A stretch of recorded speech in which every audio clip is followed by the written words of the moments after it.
Welcome to the Pivot Clean Energy Podcast, How the World Cooks, the energy shift you need to know about. I'm your host, Alicia Elmamuni. On this podcast, we are going to explore everything cooking, how it impacts the world, and why you should care. Let's go.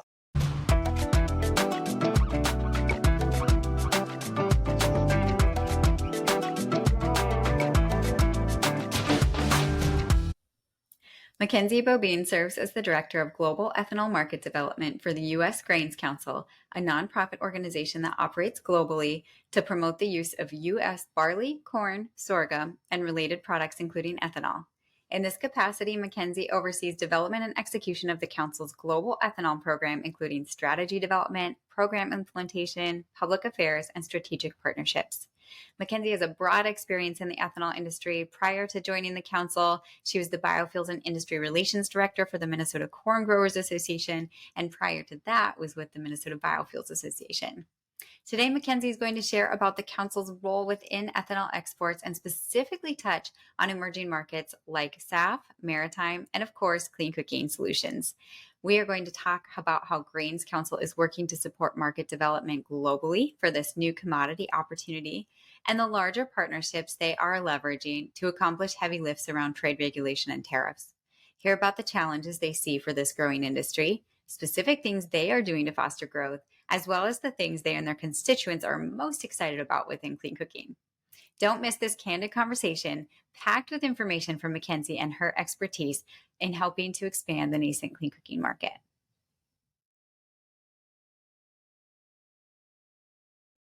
Mackenzie, it's such a delight to have you on the show today. Welcome. Thank you, Alicia. Super excited to be here, and thanks for having me. Of course. Today, the topic is going to focus on global markets and some of the opportunities that exist in the bioethanol world for emerging markets and what that means in particular for bioethanol cooking. And so you're coming to us from the U.S. Grains Council, who have a ton of expertise around exports. So I just can't wait to dive into this conversation today. It's a fun topic to talk about for sure. So yeah, one of the bright spots in ag right now. Yeah, absolutely. And U.S. Grains Council is one of the founding members of Pivot. They've been with us since the beginning, and you yourself joined the board in 2022. You've been a huge industry champion for us. We're so grateful to have you. And at U.S. Grains, you're currently the Director of Global Ethanol Export Development. Can you give a little background on the council and its role around the world? Absolutely. So for those who are unfamiliar, the U.S. Grains Council is essentially the export trade association for the U.S. agricultural supply chain. So we work very similar and in line with like the National Corn Growers Association, Growth Energy, Renewable Fuels Association. All of those entities are really more focused on the domestic market, and we are solely focused on international markets. So either one, maintaining markets, or really growing market access for U.S. commodities. So we represent, again, like the corn industry, the barley industry, the sorghum industry, and then of course the corn co-products, right? So DDGs, and then bioethanol as well. So all the 200 bioethanol plants, all the different input companies, the fertilizer companies, the rail companies, genetic organizations, etc., all members of the U.S. Grains Council, which really empowers us when we go out to develop markets, right? That we can have that backing, right, of the U.S. industry. Also, we are an official agricultural cooperator with the U.S. Department of Agriculture. So a significant amount of funding from the U.S. government, again, that really allows us to go out and do what they can't, that we have the access to the commercial industry, and then also, again, foreign governments, foreign private stakeholders, etc., to really go out and get after it. So we're the bioethanol team within the U.S. Grains Council, and really, I think, have an exciting story about what's been going on with bioethanol. Yeah. Okay. What a great explanation of how the council works. And you guys obviously have a huge spread, not only across the US, but also around the world. And as you mentioned, you are specific to bioethanol. So, how did you get into your current position? What was the path that brought you to where you are right now? I feel very fortunate, I think, to be in the current role. It's a dream role for me, but have been in the industry a long time. Goodness, I guess depending on what you think growing up on a farm is. industry, I'd say my whole life, but Yes. certainly I think even started right when I was in high school, like driving our local corn to the two ethanol plants that we have in our area. I grew up in southern Minnesota, longtime Minnesotan. So actually started my career with the Minnesota Biofuels Association, so the state trade association that represents the 22 ethanol plants within Minnesota. Did a stint over on the fuel side with CHS, and kind of did some of their more like retail operations, right, with a lot of like the Cenex stations, and then of course the co-ops that supply the fuel. So got to learn and understand that industry and dynamic. Then went over to the Minnesota Corn Growers Association and was their biofuel director. So got that checkoff association experience as well. Hmm. And then I've been here. So it's been a great road. Really, again, passionate about the ethanol industry and, the huge success story that we're able to say for multiple different reasons, right? Again, we always like to say in the council, it's like, what size shirt can we get you, with like how to message our story for bioethanol, like Hmm. energy diversification and, environment, rural empowerment, etc. Yeah. Touches so many different sectors. Within export markets, which you guys are currently working on, can you just provide some perspective on what U.S. exports look like in the bioethanol world? Who our major trading partners are? What countries are we most aligned with when it comes to that? Yeah, so this is where, again, huge bright spot. I think in terms of like export commodities, ethanol is one of the fastest growing export commodities. Really had a lot of momentum going into COVID, lost a lot of that, really bounced back since then. So this is where I think we're excited to talk about for marketing year numbers. That's what the US government data goes on. We are on track for a record marketing year export number. Hmm. So this is where the previous export marketing year record was like 1.6 billion gallons. We're potentially on track for 1.7, 1.8. It's not over quite yet, but we've been really seeing some strong numbers here. So one, that overall story, right, of like overall export markets, I think Hmm. it's great to hear. But then when you narrow down about like where is it going, right? I think historically, like, when we first entered the ethanol export market, which really didn't start right until like, goodness, the late 2010s. This is where again, really dependent on like China, Brazil, etc. But now we really actually don't send to those markets, and so we talk about like market diversification, but Hmm. really like top five strong markets, right? So Canada, typically about a third of our overall export market potential. And even seeing that grow, they're a consistent market for us. They just recently, 2 years ago, released their Canadian fuel regulation. So we love, of course, lots of synergy, right, with Canada, just right. Yeah. But then also other top markets are the EU and the UK. Again, there was actually like a ban on US ethanol exports into the UK until recently, also within the EU. And so it was great to see this market open up, really seeing the shift toward one, like more petrol, like hybrid vehicles, right? Mm. So then this is also, I think, transitioning into increased consumption and this E10 wave that we're seeing within the EU. So just within the last 3 years, we've had like 10 member states announce that they're transitioning to E10. So I think we're at Wow. 17 out of like the 23 member states that now have like E10. So just kind of getting those last final movers to be able to transition all of the EU, right? Hmm. E10, because that's kind of the status quo, and that should be the status quo, and then we build from there. So really excited to see those two markets, India coming on strong, this Hmm. Japan always coming on strong, and then some of these new, more like Southeast Asia markets, Vietnam, Philippines, and Indonesia, seeing a lot of potential, and then even recent movements there as well, with like the introduction either of like a ethanol pilot, or even now in the Philippines, they announced a move to a E20 discretionary blend. So Okay. lots of success stories. Again, it's not, I think early on, we talked a lot about like, okay, what was the US model? What did the US do? How can you duplicate or right size, what the US like version was? But now it's like there's so many different models to choose from because every country is like right sizing it for themselves or choosing Hmm. path, but consumers are really familiar with it, and governments, I think, are pursuing it, right? For all those multiple reasons we mentioned earlier. Yeah, absolutely. And just to take a step back for listeners who might not be familiar with some of the terminology, can you just describe real quick E10, E20, what does that mean? Oh, yeah, sorry, you're right. When you've been in the industry so Yeah. but the E before it essentially represents the percentage of the product that is within the gasoline supply. So when we talk about an E10, that means your traditional gasoline that you're going with and filling up at the pump, but it contains a 10% ethanol blend. So then if we do E15, it's a 15% ethanol blend, E20, 20%, all the way up to E85, right? So 85% ethanol, 15% petrol or gasoline that you can use in your existing internal combustion engine cars or hybrids. Perfect. Thank you. And so it sounds like these markets are kind of shifting, they're dynamic. You have some countries that might be decreasing demand, you've got others that are really ramping up.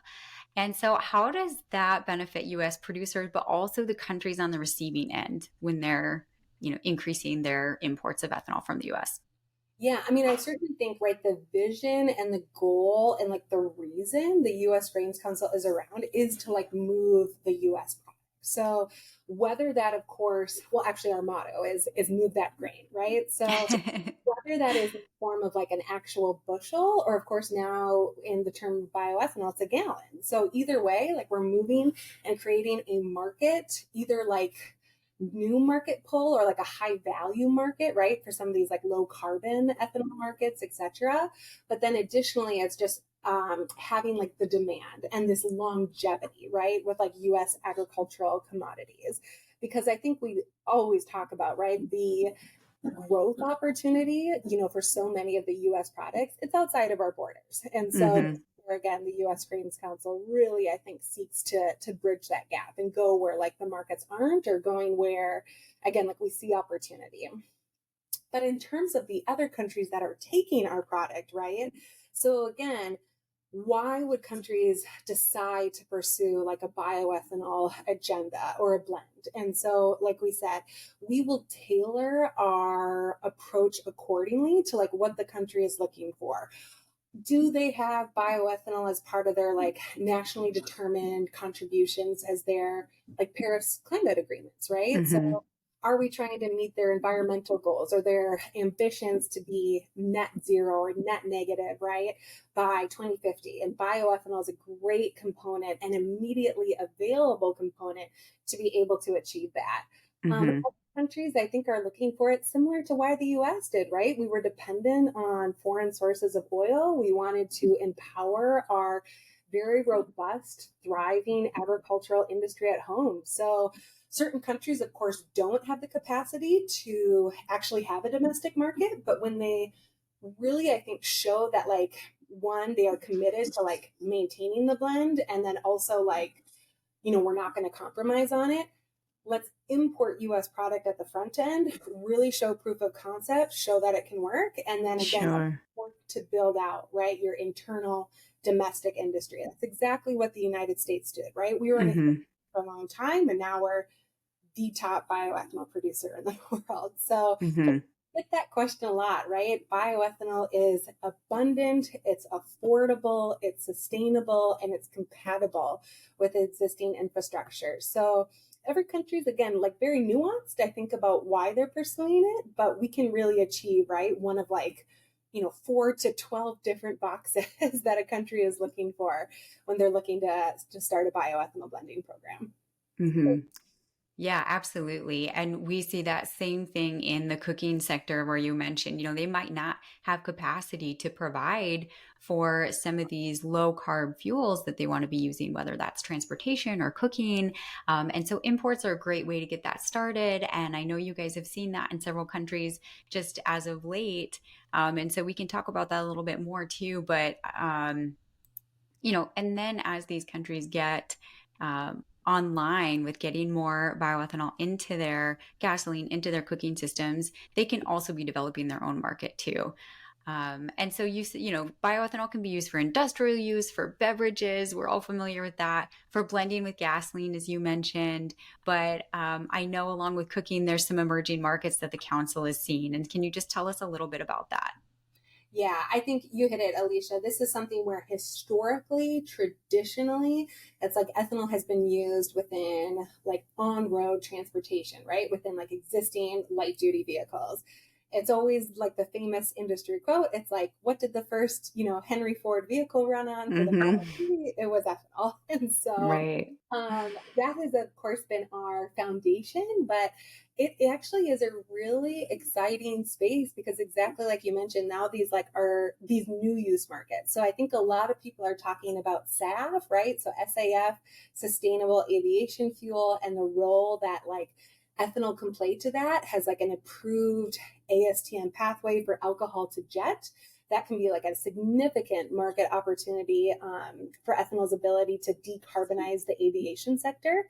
Very Hmm. similar to maritime applications, right? So again, like long haul shipping industries, even short haul shipping. A huge majority of our goods and services around the world are shipped via again like these big transportation haulers, and so Yeah. it's how you decarbonize that fuel. So really, I think specifically to like the aviation industry, the maritime industry, even heavy duty trucking, right? Those are like harder to electrify sectors. And so this Yes. again, you look at what's going on in the fuel, and ethanol of course has a significant amount of emissions reductions today, but also has the capacity to be net negative very much in the near future. So like those three industries I think are big targets for us. But again, the biochemical industry and even like the compound ethylene, right? Like what ethylene that you can make from ethanol, like what that can be used for in a wide Hmm. variety of products. And I think we're really seeing that shift from global consumers wanting the green product, but now you don't have to play or pay the green premium because ethanol is inherently cheaper to produce than a lot of Mm. counterparts. And then, like you said, clean cooking. I think this is one that the council is really excited about. One, I think, of course, just because of the message that it stands for in terms of clean cooking, but it's a whole untapped market that we really have not pursued before. And so learning a lot, I think kudos to you about, educating the council and our members on the importance of this industry and then like what it could mean, right, for a lot of continued market access and then diversification as well. Yeah. And, we're excited that you're excited about clean cooking because it is so near and dear to our heart. But also that huge market opportunity that is very largely untapped right now. And so, with clean cooking being one of those emerging markets, what is your estimate on the time frame that it might take for that to scale compared to some of these other developing markets you mentioned, like SAF or maritime? Oh goodness. I mean, I'd almost ask you that question, Alicia. I mean, this is a question we get a lot from our members, right? So I think one, like exposing them to even like the concept of this industry, like the subcategory of like what bioethanol is. But of course, I think understanding that, each individual cook stove, of course, is like itself very small gallons, but then overall, it's like, Hmm. what is the market that like are the potential amount of people that are looking for this? I think you kind of continuously reiterate to us, right? Even in Africa, right? What close to 1 billion households I think are still looking, for that solution toward Hmm. cooking. And then similarly, I think now our efforts in India. And so this is where again, I think your estimate is around 300 million households that also, right, are looking for clean cooking solutions. So while I don't have a gallon percentage or a timeline, and those are big numbers. And so Yeah. again, what role can like the council play along with our other stakeholder partners, Pivot, our domestic associations, our multilateral groups, US government to really go out, right, and pursue these type of market potentials. Hmm. Do you think there are some things about it that might make it easier to scale or take less time to scale than SAF or maritime, where there's still a lot of research going on around, what those fuel blends look like or how the applications look like? I think I've been learning a lot from you that like, if there is synergy with like a fuel grade in terms of like also having clean cooking at the same time, like that I think really builds like a bridge to like, Hmm. immediate like increased access to it or again like overcoming some of these more like tariff or non-tariff barriers associated with the product. And so even I think seeing some of these successful programs like in large cities, like what we're seeing in Nairobi, Kenya, an example with like the cocoa pit stove. Been talking, of course, now with the program being instituted in Dar es Salaam, Tanzania. So this is where, again, you're seeing, I think, these very targeted approaches that I think are really building off success. And so now it's like more visibility, more eyes on it, more Hmm. concept, etc. That I think is like driving further either interest or like support or movement within this space. Hmm. Yeah, and you're right. It's going to take multiple factors, that regulatory certainty, the education and social awareness, the infrastructure, and you kind of need all those things to come together. But when you can couple it with the blending infrastructure that might already be in place or some regulatory policies that might already be in existence for blending, that could maybe smooth the pathway out a little bit for cooking. Yeah, absolutely. We've been fortunate to be able to partner on a number of clean cooking related initiatives. And one of those involves an MOU between Pivot, US Grains Council, and the Ministry of Energy in Mozambique. And so, can you talk a little bit about how that came to be and how that helps accomplish goals for, as you mentioned previously, both clean cooking and transportation at the same time, as well as benefits the government of Mozambique? Yeah, I think this is something one we're so grateful for, Alicia, right? Like our engagement, like on the board and then through like the industry involvement within Pivot, I don't really think we would have known like about some of these opportunities. So this is where really excited I think about the partnership between Pivot and then of course the government of Mozambique to pursue these initiatives. So of course, just like you said, I think what we're excited about is that two-pronged approach where they of course are now trying to instill right these clean cooking opportunities with ethanol to really I think aid in like a lot of the humanitarian like human health aspects within their own local constituents, but then of course simultaneously pursue an E10 blending program, which of course we also think right like will lower consumer costs and also decarbonize a lot of like what their ambitions are I think on the Mozambique side. So this is where again we are of course like an immediately available solution to supplying what Mozambique wants both within clean cooking and on the fuel grade side. But this is where showing proof of concept, showing that the pilots are working, showing that again, like the policy has teeth and like it actually is going to be enforced really paves the way to like the local industry, right? To start putting forward Mhm. significant financial investments to be able to build out the own local bioethanol industry in Mozambique. So I think that's a great story. And so let the US partner and build the program while again, like you're showing again, like this is successful, this will work. And now we have the confidence, right? As like the local industry to move forward with it. Mhm. And exactly like you have kind of educated us as well, Mozambique is well positioned within that geographic area to really show whatever they're doing is going to permeate to the other regional partners as well, right? So Zimbabwe, Zambia, Malawi, etc. So what Mozambique does, they will follow shortly thereafter. So now you're not just getting a country success story, but like a regional success story with all of those different countries as well. And meeting their constituents, right? And helping them for the Mhm. exact same reason that Mozambique decided to pursue it. Yeah, absolutely. Yeah, and that's the goal, right? To empower these countries, let them pursue these activities that they want to with the resources they have, but also come alongside and provide some of that education, some of the investment, some of the capacity building that's needed. Yeah. In addition to Mozambique, we've also seen a lot of global traction around clean cooking lately. There was a biofuel summit in India through the ATM that US Grains Council was part of this year. The IEA held a Clean Cooking in Africa summit in Paris in May. There's upcoming G20 meetings, COP29. Can you just talk about some of those unified efforts and how bioethanol cooking is fitting into those? Yeah, this is where you're really showing, Alicia, that like Pivot was such like a first mover in this space, right? You guys have been in it for a number of years.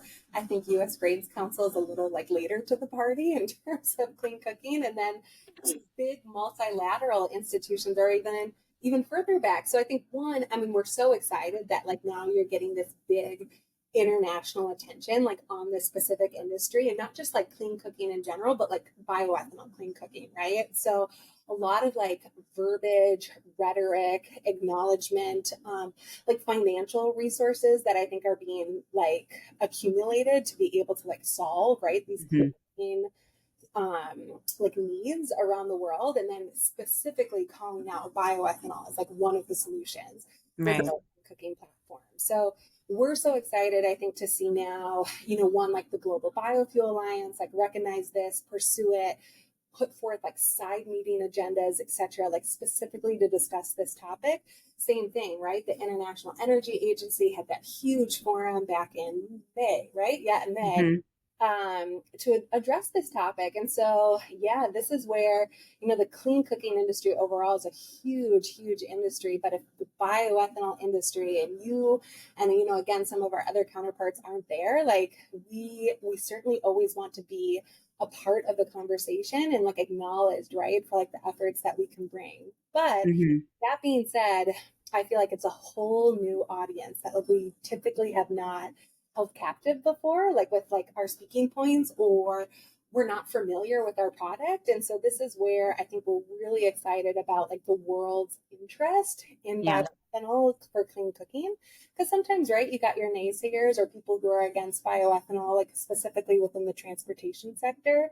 Of course, you have some people that are just like, good is the enemy of perfect, or great is the enemy of perfect. But no one, I think, really, from my experience, has like spoken poorly about bioethanol for clean cooking, because it is Hmm. one of the premier solutions out there. Like it already is one of the perfect Yeah. solutions.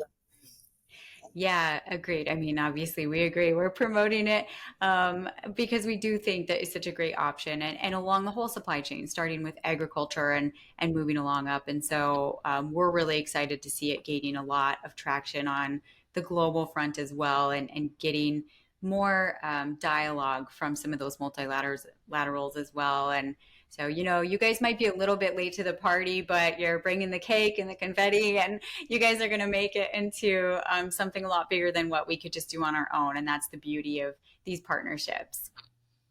So, the other thing I wanted to talk about was that there's an opportunity that US Grains has with this RAP grant that came through USDA, and it's specific to clean cooking. And so, I just wanted you to touch on that a little bit and talk about some of the opportunities and activities that US Grains is looking to do through that. Yeah. So again, I think for those unfamiliar, RAP stands for Regional Agricultural Promotion. So RAP. So that is what we're looking for. It was a concept from the Biden administration. Again, I think to supplant what the Trump administration did for their ATP funding, which was agricultural trade promotion. So we have ATP and now RIP. So this is where again, a huge funding initiative by the US Department of Agriculture to go out and pursue, again, these like new use markets.